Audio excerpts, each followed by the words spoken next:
Hey everybody, my name is Dr. Joe Daniels, and this is the Build Community Through Love podcast. Today I have a special guest with me, my brother, Carl Dunn. And just real quickly, I want you to tell you a little bit about Carl. Carl is a go-getter. His background is centered in service to others. Carl was in the restaurant business for 17 years. He was a part owner in multiple pizza restaurants. He now owns a digital marketing agency called Etavonni. I said that right, correct? Yep, you said it right. It's innovate backwards. Innovate backwards. Etavonni Media. His mission is to provide affordable services to small business owners around the United States. He also is very involved in his community. He volunteers at M&N Augustine Foundation here in Northwest Arkansas. They feed the homeless and anyone who may need a meal each and every Tuesday at 5:30 in South Fayetteville, Arkansas. Carl, welcome, man. Thank you for having me, brother. I appreciate it. I'm honored. Man, look, absolutely. So I'm just going to dive into this first question, and we're going to go after it, okay? All right. First question is, how do you define community? Wow. Well, I think I don't want to, jump in too fast, but if you look at the word community, one of the big words that stand out is unity. That's one of the words that's a part of community, and I think that's what the way I look at community is unification through shared beliefs, principles, practice, and hopes and dreams. Because I think that we are at a point, even right now, if you consider the time we in, we realize how much community means to us right now, because we need to be social. We need to be together because we miss that more than anything. You can have $1 million if you ain't got nobody to be around with, no community to build with, then you're just a lonely person, man. So especially with social distancing. Oh man, community is really like the unification of, shared beliefs, shared goals, shared dreams, shared vision on how you see things, and then that support that comes when you belong somewhere. Belonging is big for us, especially being African American. When you belong to a community here in Fayetteville, when you like 6% of the whole population, like, do you belong? In your community? Yeah, you do. But the way I see it is you build those relationships throughout, and you move with love and you support each other. So unity, I think that's a big thing to me. So I don't want to try to go too deep into that, but unification is my when I think about community, that's what I think about. That's how I define it. No, that's what's up. So let's just dig into your background a little bit. Like, where you from? What's your mama name? All that stuff. So I'm from North Little Rock, Arkansas. My mom's name Patrice Dunn. Actually, my mom was so interested about that. My mom has been committed twice, so she's bipolar schizophrenic. She hasn't been like not physically, but like diagnosed but when she got committed, they kind of gave her a review, but she's been dealing with this for quite a while. So that's a story within itself. And I've been dealing with that for like 15, 16 years as well. So I help her with her finances and also support my dad with her as well. She lived up here in Fayetteville for a year with my nephew. To just kind of give us some balance and see some different things, because Little Rock is a little bit different. Just like Baltimore is different from Fayetteville, as you know.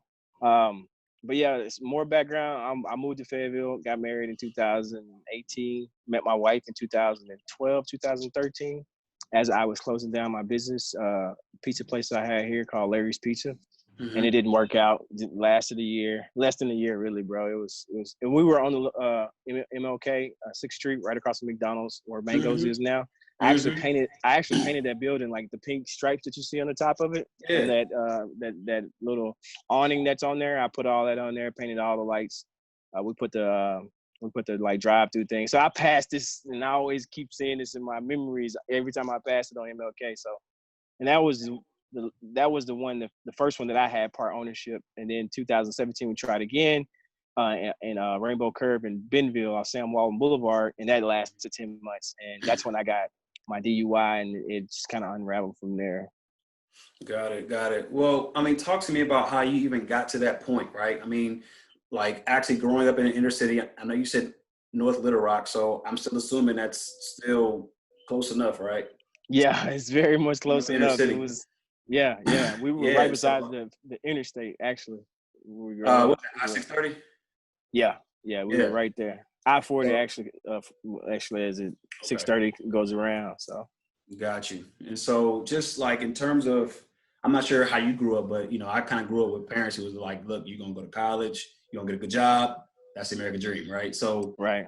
how did you get to the point where you even, pursued to go out on your own? Because, like you could say it didn't last a year, but a lot of people don't even know and have the audacity to go out and pursue, and not just do it once, but do it twice. And then after that, you can pursue business on your own even now. So how are you actually going out, and like what got that mindset going for you? Well, man, Joe, it started when I was young, man. My cousin noticed that I didn't mind working, and he had a couple yards up in a more affluent area than where we live. So it was about 4 miles, maybe 6 miles up the hill. We Mm-hmm. walked that, and I was the guy that went and talked to all the people at the to get the yards, like raking and cutting yards. So that's when I knew I wanted to be an entrepreneur. I knew that's all I wanted to do. I wanted to own my own. I wanted to run the show. I wanted to be the leader because I knew I could be a good leader. Because I've seen some crappy ones in my lifetime. But that's when it kind of started. And then the ambition started then, and being struggling growing up. My parents they wanted me to go to college, but they couldn't afford for me to go to college, and I wasn't going to get a scholarship. So Yeah. college I did go. I took out every loan that I could take out. I'm still suffering from that. But as far as actually opening up the pizza place, I started young, man. I got an opportunity to be a general manager, a salary manager, what they call back then, at McDonald's when I was 18. I had just turned 18. And this was pretty young. I was the youngest person making $45,000 a year. I still don't make $45,000 a year right now. Like as an entrepreneur, they like that. That's not. I made 40,000, 50,000 when I was in Rico a little back. But now I'm being an entrepreneur. You don't make a lot of money. You really don't. You just have to keep the money going and stay in the black. We could talk about that a long time ago. But I just wanted to own my own ever since then and going into those neighborhoods. So that's what gave me the fire and desire to continue to try when those opportunities showed themselves. I was like, yeah, I was on. Plus, I had some equipment, so I was able to get in a little bit easier. And then I had the knowledge. So I ran it every day. I ran it. I set up the POS systems, whatever needed to be set up. I trained every employee. And I trained over probably about 1,500 employees throughout because we opened up about 14 locations throughout Arkansas. We went to Michigan and in Texas. So I was the guy that gave me the opportunity when I was young. He owned McDonald's. So he the one that gave me the opportunity back then to become a salary manager back in McDonald's when I was young. Mm. And I knew that wasn't going to be my only stop, right? I knew then that I was just working up my way up so I wanted to own a McDonald's. That was my goal. I wanted to own McDonald's, but I realized real quickly I wasn't going, that it's a small, tight-knit community and they don't let too many people in, and they actually kicked this guy out. So they made him sell his McDonald's. So when he sold, he decided to ask me. I was the only one he asked. He's like, do you want to come help me open these pizza places? I was like, yeah, I bet. That's a great opportunity. And he's like, you're going to get an opportunity to own your own too. So it was more like somebody giving you a chance that's sitting at the table that has those resources. You know what I mean? Mm. As we talked about this sitting at the table before and had these conversations, there's nothing like being able to sit at the table and then somebody else pull you into the table and then pay for Absolutely. your way as well. And he just happened to be white, but at the end of the day, he was like my dad. You know what I mean? So it was a great moment to be able to travel and go and open up all these locations and train these people, but Mm-hmm. also get that what you're talking about, that extra motivation to go out and be an entrepreneur. It's kind of been bred in me since I was like 5, 6 years old. So then tell me this, because I know, and like this is the entire dilemma that I face, right? So when you get to a certain level in school, I guess in higher education, of course everybody's like, oh yeah, you have to have a great network. You got to build, you got to have this, you have to keep networking and like grow this team, right? But Right. when I think about like the silos that you get put in graduate school, especially if you're pursuing a PhD like I did, you really only need like your advisor, the people helping you in the lab, and the person who's doing finance that's in your office, right? To make sure that the grant money passes through and all that kind of stuff. So tell me the importance that you found at an early age of really having the community surrounding you as you're pursuing these entrepreneurship and entrepreneurial dreams. Because, you know, in school, it's like, you know, I got to get mine. I want to get this A. But, you know, to have real success, it seems and sounds as if, like, if you don't have a good team and a good community around you, there's a lot of struggles that you're going to face, like being out here actually on your own. So talk to me about that and like how you were able to build that very early on. Well, yeah. So the community, I kind of had to build it from people I met along the way, because I didn't necessarily have the entrepreneurship like support as a community standpoint go.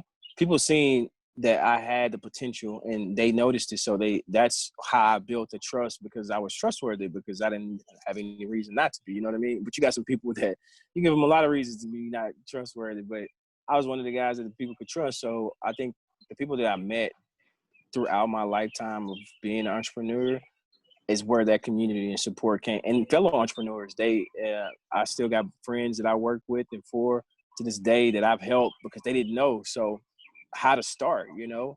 So, and then like my sisters, as far as family goes and that community part, they definitely are huge supporters. And then the motivation from my daughter, having her around, but it wasn't like you got this group of people around you. Like I got you know, the mastermind group or something, you know, those groups. I didn't have that, you know. It was just really trying to survive and get out of what I knew to be the just the hood, you know, and learning from that community really is what inspired me to go in the opposite direction. And getting in trouble a few times definitely helped convince me not to go down that road, because I didn't like jail, you know what I mean? It was horrible, and at a young age. So that community, because it is a community, is what taught me a lot. It taught me how to hustle. It taught me how to stay consistent. It taught me how to respect. Like, even people don't think like because you're from the hood don't mean you're disrespectful, you know. In fact, you'd be more respectful because you're from the hood, because that's all we had. We had respect. We wasn't walking around with, you know, thousands of dollars in, you know, in our bank accounts. We didn't even have bank accounts, you know what I mean? So we that was a community that kind of supported me, plus the people that I met throughout the entrepreneurship journey, and my sisters, because my parents really, they hadn't necessarily been that supporter for the entrepreneurship journey. For sure. So based on your background, where you grew up, you know, your initial support system, like how did you develop like your actual why? And then like how are you using that why to influence the work you're doing right now? Like I said, I think it started at a young age, just the desire to want to have your own, have the freedom. And I think that's what the biggest thing. When you start doing it, you realize like, man, I really just really working for the bid to have the freedom.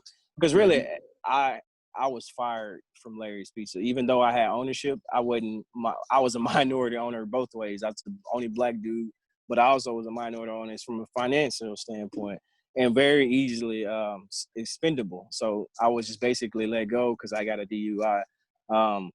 But I had never missed a day of work out of maybe 2 out of 17 years, you know, like it's commitment. So the inspiration comes from, of course, my daughter, my wife now, but I was doing that before I even had them. So I think it's just really want to help my mom, want to help my dad, because they struggle so much, man. We went years a few times without lights, water, gas. It was pretty hard, man. I remember sometimes for like Christmas, like we had this not propane, it was kerosene lamp to heat the house because the gas was off. And the Christmas tree was like, bro, it was like something you see out of what's that show that comes on every Thanksgiving? Charlie. Anyway, the Christmas tree was bare. Yeah, I mean, it had.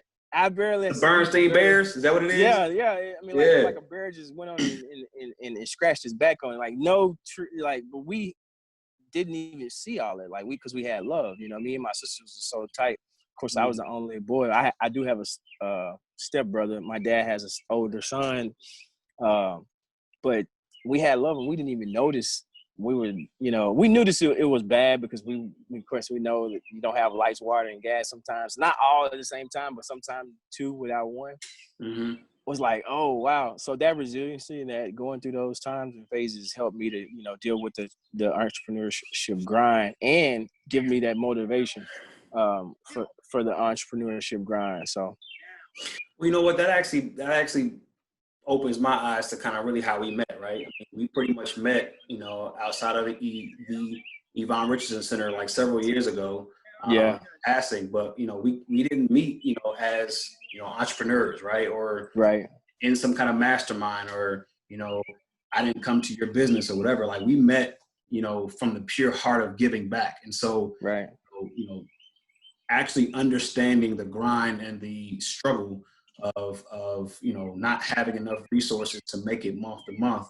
You know, if you know, that's really how we met, trying to give back to people who are disenfranchised, people who are living on the margins, people who are trying to be counted, but are constantly pushed away from the table.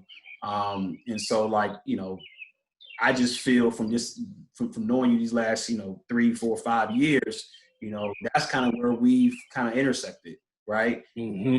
So how are we building community?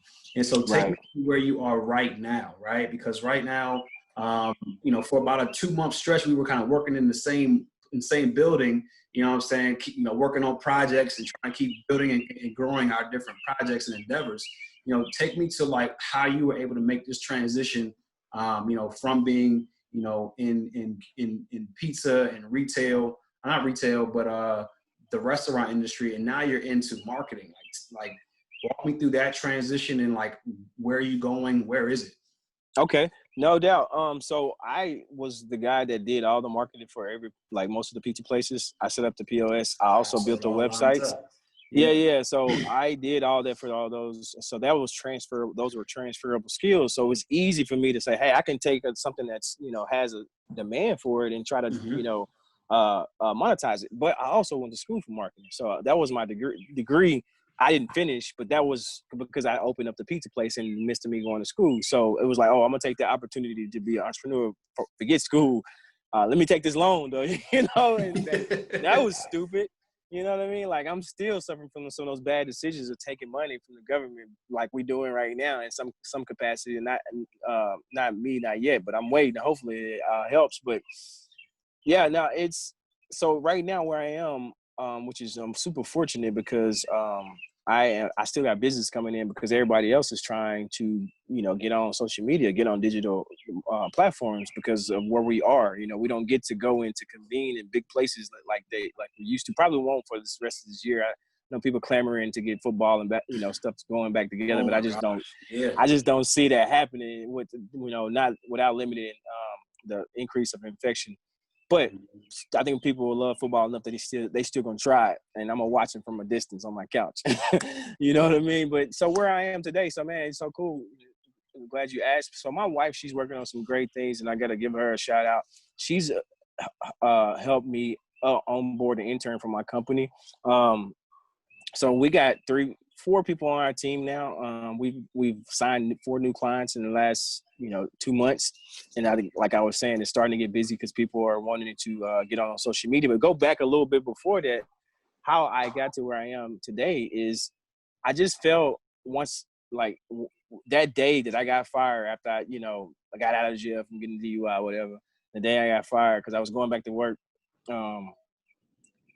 I just lost everything, you know what I mean? But it was somebody else who gave it to me. So once I realized that I didn't want that to happen anymore, I Yeah. did it. I tried to build my life around what I could provide, and then whatever I could provide, how can I monetize it and leverage it? And that's what I've been doing for the last 3 years. And my neighbor, he does construction, so I know how to do construction work because I worked at a Mm-hmm. construction. I've done a lot of a lot of things. So I help him out because especially sometimes I do need money because I'm not bringing a ton of money in. So other than doing stuff like that, I've been, you know, trying to build the digital marketing, and it's starting to take off. And I'm so super fortunate, super proud of it, just because we're, you know, even with my wife helping out, even with some of her aspirations and stuff she wants to do, and we using our powers together versus trying to figure out and split them. We use them together. So where I am now, man, I'm growing, and I'm really fortunate to be growing. And what we're trying to do basically is provide resources to small business owners that used to, like myself, that used to be. So I uniquely know that situation. I know exactly how it feels to tell your employees, this is the last day. I'm sorry, we're closing down, and I'm pretty sure businesses have told their employees that. So I feel that I know that this happened to me before. I did it on 2 occasions. Yeah.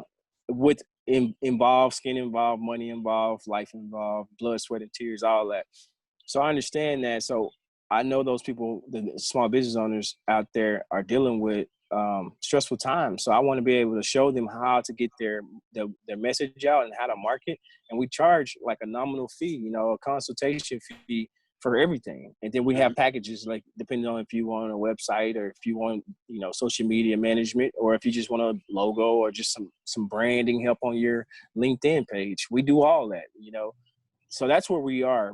We have a bunch of services, but we make them affordable, and we're growing, and we're only going to get bigger because the other people that's doing this, they're charging way too much for, they're charging way too much. And you got to think about it. A lot of people are going to need to be able to have access and have some kind of presence. It's like some real estate online. They need some real estate online.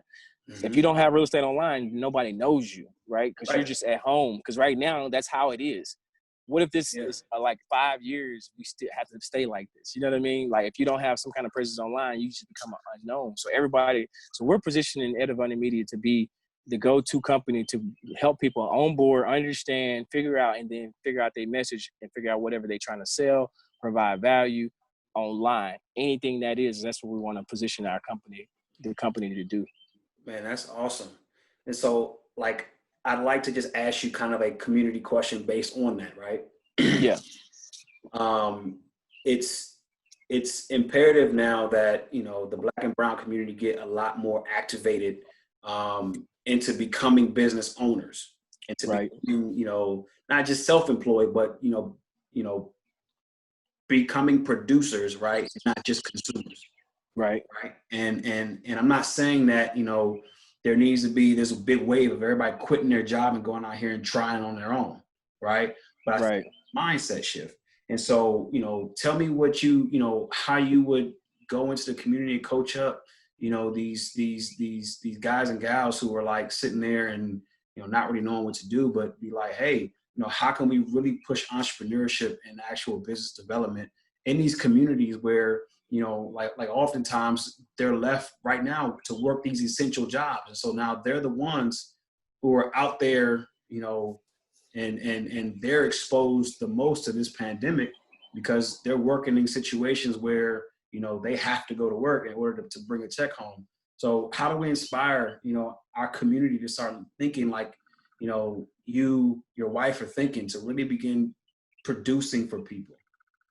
Well, I think somebody has to want to be an entrepreneur, and it's not for everybody, even though that people may think they want to. Once they get in, they realize how hard it is. It's a steep learning curve. But even with that being said, I think to approach it from a community standpoint and how I can provide value, like I'm even considering doing this, like a entrepreneurship boot camp, and where I show them everything that I do on a daily basis, like from the meditation, from the exercise, from going out and shooting 100 jumpers outside because I love basketball and that's my way to work out, from the bike rides that I do. So like I'm doing all these things that people don't know about, right? Like these are I do these for natural endorphins. I build furniture, like the furniture that you see that I'm sitting on, I built all of this. So Man. Yeah. So Look at you. I would show them all these things because they bring me joy, the art that I do. So I would open up all this stuff to somebody who's trying to be an entrepreneur and tell them like, hey, look, listen, you may have a product that you want to sell or a service that you want to provide, but you need to understand yourself first, more than anything, because you're going to get tired. It's going to be some days you're not going to do it. It's going to be some days you don't, because you're the boss. So you ain't got to do it. You don't have to. Anybody telling you to do it. And that's the problem with entrepreneurship. But then if you don't, then your finances will suffer. If you're not working, you're not eating. It's not like a check. You know what I mean? It's not like a coming in. Like if I go to work and put these hours in on a consistent basis, 40 hours, I'm gonna get $3,000 this month, or $6,000, depending on what level of income you're in.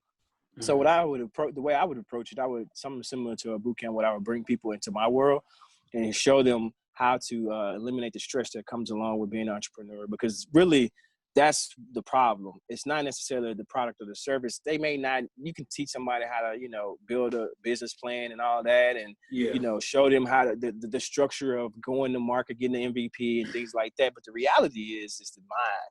If they don't know or really truly understand how much stress it is or how it's going to weigh on them, they're not really prepared for it. But if I can provide a little bit of solace and a little bit of support and some kind of insight and guidance, that's how I would approach it. And when you say boot camp, people think like you're gonna be like out there like the army. Nah, man, I ain't gonna be out there like the army, but we're gonna work out. We're gonna have natural endorphins, because as an entrepreneur, you need to work out to be able to process those things mentally that come with being, because a lot of people don't realize you be in debt a lot as an entrepreneur. You know what I mean? Think about a student being in debt, but as an entrepreneur, you in debt a lot. So, and that weighs heavy on you, unless you just one of the people like you don't care. You just go into the next deal. And some people are like that, depending on, and I know you've gotten in real estate, so you kind of start getting a taste of what this entrepreneurship is like when it comes to your time, when it comes to your freedom, the responsibility, the priorities you have to set.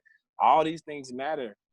So I would say to approach it like, I'm a provide value and try to leverage what I know and give them that advice to help them out. Plus bring them in my world. And show them, I ain't charging you for this, but if you want to join me. Let's do this. But don't think that I'm going to slow down because you want to slow down. You have to catch up, or you passing me and I got to catch up. However that goes, physically, I think you got to support and push yourself physically to get that mental endorphins. That way you can be able to think and deal with the stress that's going to come with being an entrepreneur. For sure. So like, with that grit, like what type of actual results are you seeing now? Like, so you say that you just picked up like 3 different clients in the last 2 months, you said? Or 4 different clients in the last 2 months? Yeah. So like, how are you looking to push in here in these next like 6-7 months? Well, I'm onboarding my intern and getting my assistant. I have an assistant in the Philippines, so I'm getting her more work, because it was just stopped for after a while before COVID-19. We just kind of got into a lull, and then when COVID-19 hit, it picked up. It's like crazy. So I'm getting them really acclimated, trying to get to a point to where I want to go and do stuff like this. I want to go and talk. I want to go and give advice. I want to get paid to show up, and I want to do sponsored podcasts. I'm projected to be doing 4 podcasts by the end of 2020. 2021, starting 2021, I might be doing 4 to 5 different podcasts along with my own podcast. And I'm going to co-host my own podcast. And the reason why is because I want to be a voice of reason in this time in lack of leadership. And I want to be somebody who's thinking rational, somebody who's thinking about colored people, somebody who's thinking about our other brothers and sisters that ain't of colored people, because I like to think about people as humans versus we different colors. You know what I mean? So everybody's not thinking like that. So I want to be that voice. I want to say we got an issue in America, but it ain't like it can't be fixed, right? And at the end of the day, if we don't have voices like that, then the latter is the worst, right? So we pushing it, man. We pushing it. I'm just, as far as scaling the business, we really just work a lot through referrals, because, one thing we pride ourselves on is being able to really take the customer care and the onboarding the first 30, 60 days, that we really are there every step of the way, every moment. That's what I've been able to do. All my associates and assistants don't do it. I'm there. And I'm 24/7, because they're running ads, they're doing all kind of stuff, and they're trying to get seen on Google, and they're trying to run ads on Facebook, and they don't know anything about this stuff. So they trust me to do that. So I'm trying to make sure that I approach it. So we don't want to just take on anybody, because everybody is not for us, and then we don't want to just mass produce, content. We want to make sure that we targeting our clients, people who are going to do business with them, and then who's going to support and carry their message and their mission to other people and get them referrals. So we look at it as a microcosm of, building relationship and increasing engagement versus trying to just scale, because, I could have 10 clients and make, $100,000 versus having, 100 clients and making $1 million and be miserable. And the clients I'm dropping the ball all the time, That makes sense. So then what's the actual greater vision that you're seeking? So I want to get to the point to where I sell Etavonni Media, but I can have some control and have a board. But the biggest vision for me is to one day coach. I think I want to coach basketball at some point, maybe an AAU squad. But I want to be able to take the guys anywhere, wherever, because I got a charter plane. Etavonni Media needs to get to a point to where, we're netting $100 million. We're close to $1 billion in revenue. That's my goal. And then sell it and use some of my other ideas. I got a few ideas for product for MVPs that I've been working on that I've just been kind of holding on to. Mentioned a few people, but I really want to work on stuff like that. Once I sell, I can use that money to potentially do that. But I really want to get into stocks as well. So as you know, I think I told you about that. Starting a hedge fund is one of my, it ain't a bunch of black dudes from Arkansas starting hedge funds. So I want to be the first dude to do that. We're not. Like I build a relationship with these clients, man. Like I called everybody that I had a relationship with as far as business, just called them on March 18th, 19th. Hey, I seen this. Like, I'm here with you if you need anything. That's how I want to leave my business. I don't want to be somebody who does business with you. Even if it was a short period of time and you stop and didn't give me a notice, which the contract says you have to give me a 14-day notice, because we've had a few people that did that. But we reached out to them too, you know what I mean? And the reason why is because you get known for what you do in pandemics. People are going to remember what you do. So and that's not why I just did it just because I want them to remember, but I want them to know that I'm thinking about them and their families, because I look at them as a part of my family, because they supported me, they supported my company, they supported my cause. So I'm always going to think about them as a token appreciation versus just a client that didn't finish their contract, so. No, I get that. So who are some people, or either just a person who inspires you, man, and what is it about that person that inspires you? I would say Kobe is one of my favorite inspirations. Talk about it. He what he was able to do with basketball was amazing, but what he really was able to do to a generation of young men that wanted to live and be like him, even through his mistakes and his faults, because we all have them. His tenacity and his grit on the court is nothing like I've ever seen in my life. And he can will his team to victory. And I like to win. That's one of the reasons I like to play basketball. I love basketball. Kobe is my favorite player. LeBron is now, but Kobe was kind of when I was growing up, So was Jordan. So those three in some way, I just throw them up. If somebody asked me who's the greatest player of all time, I say Jordan, but I like LeBron. I like LeBron more as a person. I really do. I love everything about LeBron. He does so much. So he's one of my inspirations. Of course, these are basketball players. But Dr. Augustine too. Say less, bro. Oh man, I need to get me some jerseys. I never was a jersey guy to wear them, but I definitely would like hang them up like that. Bro, sure. Jerseys was everything back in 03 to 07. Yeah, bro. Yeah. I couldn't afford it. You ain't have jerseys, man. You ain't had nothing to wear. That was $110, brother. It's too much. I couldn't afford it. I get a hand-me-down jersey. That's what we got. Like each and every time we were able to get something, we found a way to pull it off. But right. I tell you what, man. Look. But yeah, that's those two, and then Dr. Augustine, who one of the I feel like he's one of the leaders in this region. His name is actually on the downtown square. He's on the black dude down there on that square.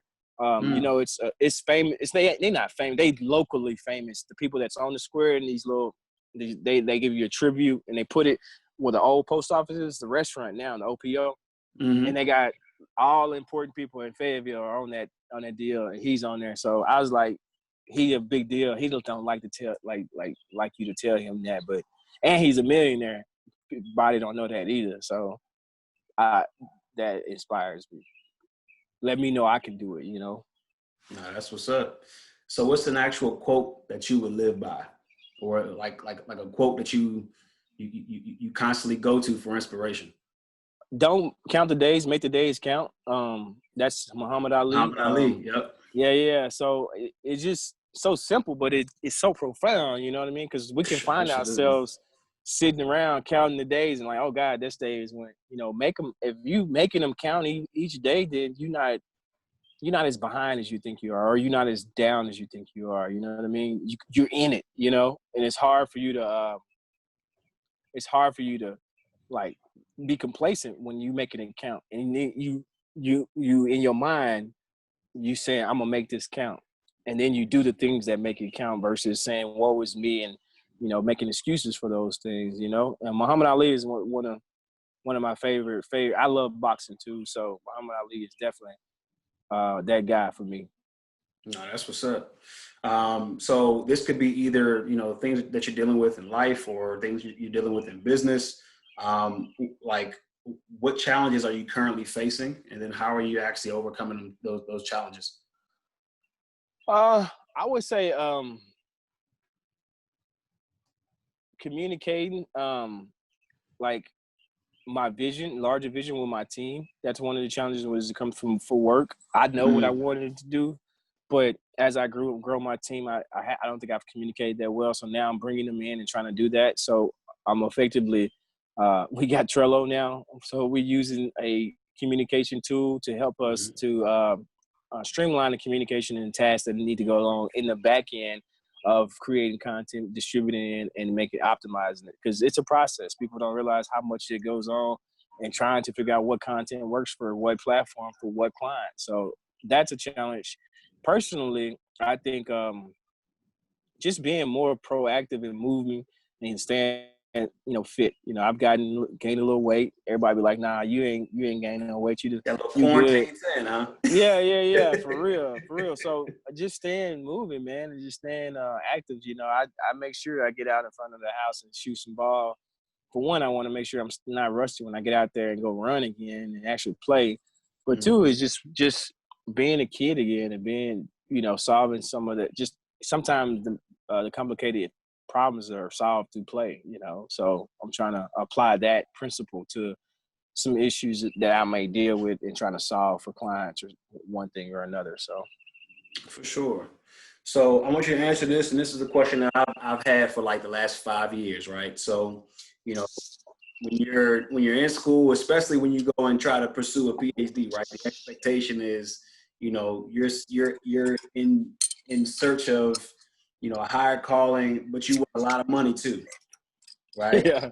And so it's funny because I talk to a lot of different people, and majority of the folks who are working right now are not working in what they got their degree in, or it doesn't align like this, right? It'd be like, well, I did some of this with my degree and it fit, but then I went in this other direction.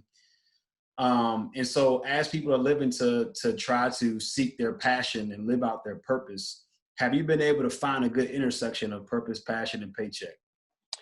Yes, the paycheck is still lacking, but yes, that's a great question. Purpose, passion, paycheck. That's the life work balance question, kind of with a little twist on it. I like what you did there. Okay. Yeah, I have, man, and my wife, she'll tell you, it's like when I first started this, it's like you need to, get a job and whatever, because she was carrying the brunt of the finances. She kind of still is, but I'm starting to pitch in a lot more because, of course, we gotten busier. But yeah, because I've drawn a lot. I've drawn a ton because I'm an artist. I do a lot of drawings. I'm gonna have to send you some stuff. I like that piece that's behind you. Yeah. Look, I had to get my little Angela, man. I had to get her. Yeah, I got you. So I've been able to do that. I've been able to, dip my toe into to things that I found that bring me joy. I've been doing a lot of projects around the house, and still meet my deadlines and priorities when it comes to business because I didn't have a ton of clients, right? And that was on purpose. It was intentional. One, because I needed to find out what I needed to do because I don't want to take people money and not execute. Two, I also didn't want to just overwhelm myself, even though I need the money, but I didn't want to overwhelm myself because the stress that came with being in a pizza place and being in business and working for somebody else. And I'm running the show really, but that wasn't, it was somebody else's show. And they were going to make the profits.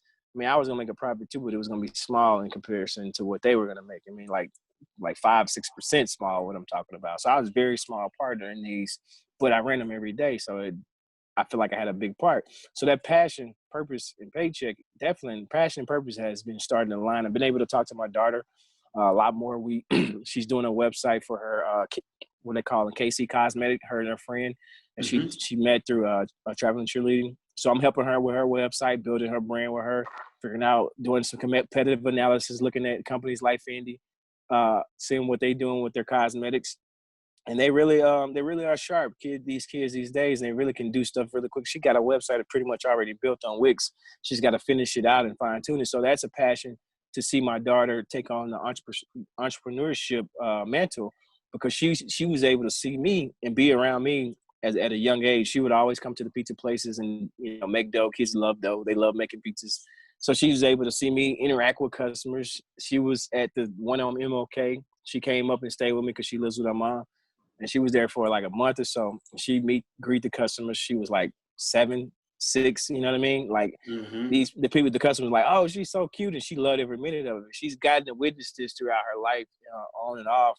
So that's one of the things I'm pretty proud of, to see that she's taking on that mantle for entrepreneurship. So that's a passion. And then the purpose really just being able to help my family and being able to put some of the things that I think I got for the Black man's plight as far as institutional, put some things in play once I do get a little bit of money. So that's a purpose that I'm going for. That's why the market is almost getting to $1 billion for Etavonni Media to sell, because I'm going to use some of that money to put some things in place in some inner cities to help those who are like me, who were me, that maybe not got the opportunities that I was able to get. And then maybe, come by and be that person that's at the table now and show them, hey, look, you can do this. You just need somebody to believe in you. You know what I mean? For sure. No, that's what's up. So actually, where can people find you? So I'm on LinkedIn at Carl Dunn. I'm on Instagram at Dunn1 or Etavonni Media. Etavonni is innovate backwards, so Etavonni and media. I got a website. It's etavonnimedia.com. Just the same way I spell it, www.etavonni media.com. That's it really. I mean, I'm on Facebook as well. It's Carl Dunn. You'll see me.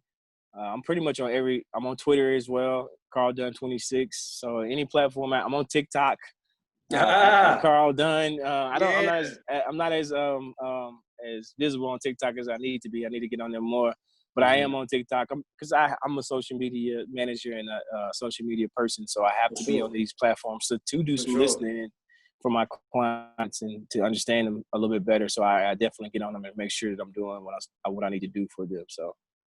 Man, super, super.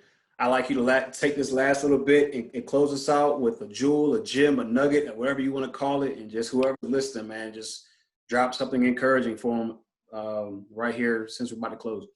All right. So I always tell people, man, you only need 3 things in life, man. It's make it real simple. You need somewhere to live, somebody to love, and something to eat. And that's for everybody. You know what I mean? So when you look at life like that, and don't complicate it, it makes things a little bit better and not so much stressful, because it's simple, and keep it simple, stupid. I know everybody's heard those. That's a little bit harsh in that acronym, but it's true. Just keep it simple. You only need 3 things in life: somewhere to eat, or something to eat, somewhere to stay, somebody to love. So keep that in mind, and keep being positive during this quarantine as we move through this particular time in history. What you do now will be remembered for sure. Dope. Beautiful. Well, thank you, man. I thank you so much for being on, man, and providing some good content for us, man, and just, all the work that you're doing. And these are things that we didn't cover today, but just the work that you're doing in the community, the work you're doing to help feed the homeless here. Typically when we cross paths, it's because we're at an event where, we're trying to build on race relations in the area, whether it's police brutality, whether it's, from an equity standpoint, a diversity standpoint, an access standpoint. And that's typically where we tend to have that synergy. And so we didn't talk about that a whole lot, but I just want to let everybody know the work that you're doing, how you're always empowering, how you're always, supporting other folks. I mean, me and Mike and Jawari, just put together the thing that we had for the I I run with Maud like last Friday. And, you know, the fact that you came right out and was like, hey, I'm here to be impactful and to share. Absolutely. That's inspiring, bro. So just keep Yeah. it, man. Thank you, brother. And, you know, I think when I seen that and y'all were putting it together, you know, I don't know lie, I went with like mixed emotions because as a black man, you know, I don't run in my neighborhood, but I do used to like to run. Some of the reason why I don't run in the neighborhood because it's concrete. I don't run on concrete as much anymore. Yeah, but for sure. I'm definitely not gonna do it now, right? Like we're in Arkansas, you know, it could have happened anywhere. And that's what we carry that, and that's a little bit of a trauma that we carry with us as black men, and that we having those spaces to kind of like see it and digest it with other black men and people who are black. That makes it like that's the community that you're talking about, and I think that's what's showing that. People showing you that you belong, and I thought that was very powerful. So I'm glad you put it together in short notice, but it was a huge turnout. I mean, I think y'all had like 150 people there. So yeah, it was bravo to you and Mike and Gerard. Yeah. But no, just you know, your tenacity about staying committed to serving community. You know, and that's how I introduce you today, man. As a person who serves, a person who's always trying to give back. And be of good service. So, man, thank you for that, man. And absolutely, everybody for listening to another episode of the Build Community Through Love podcast. Stay connected with us on Facebook and Instagram at Build Community Through Love. Until next time, everybody, keep up the good work, keep pushing, keep building. And if anybody ever asks, tell them we're building.